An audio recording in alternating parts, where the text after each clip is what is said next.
ត្រាវ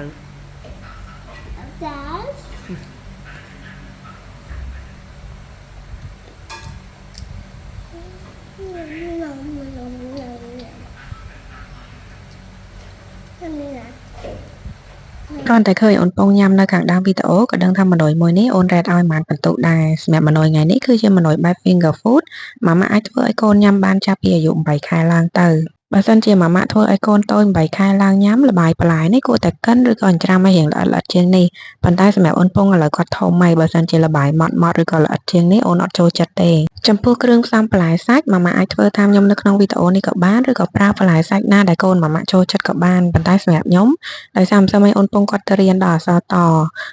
ហ្នឹងត្រាវហើយក៏នឹកឃើញថាអូយអត់ដែលធ្វើត្រាវឲ្យកូនញ៉ាំសោះក៏នឹកឃើញធ្វើម៉ណយនេះឲ្យគាត់ញ៉ាំថ្ងៃហ្នឹងហ្មងទៅហើយបើនិយាយពីរបៀបធ្វើគឺអត់មានអីកញ្ចែបកញ្ចុកច្រើនទេម៉ាម៉ាគ្រាន់តែលាយល្បាយទាំងអស់នឹងចូលគ្នាហើយអាចបន្ថែមម្សៅស៊ុបបន្តិចឬក៏ទឹកស៊ីអ៊ីវបន្តិចដើម្បីឲ្យនំយើងមានរសជាតិឆ្ងាញ់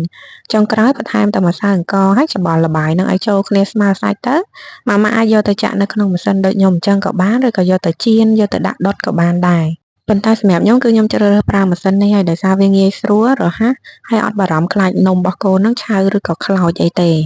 ដោយម៉ាម៉ាឃើញអញ្ចឹងយើងគ្រាន់តែលាបប្រេងចូលទៅក្នុងម៉ាស៊ីនហ្នឹងបន្តិចហើយដាក់ល្បាយបន្លែយើងចូលគ្របមួយផ្លែតបន្ទាប់ពីម៉ាស៊ីនយើងឲ្យលត់ភ្លើងគឺបើកមកម្សៅនំយើងគឺទុកចិត្តថាឆ្អិនតែម្ដងអញ្ចឹងគឺងាយស្រួលប្រើហើយបើសិនជាបងចង់បានម៉ាស៊ីននេះឬក៏គ្រឿងទេសដូចដែលខ្ញុំប្រើនៅក្នុងម៉ណយទាំងអស់អាចឆាតចូលផេកគ្រឿងទេសកុមារ NSP បានបាយបាយ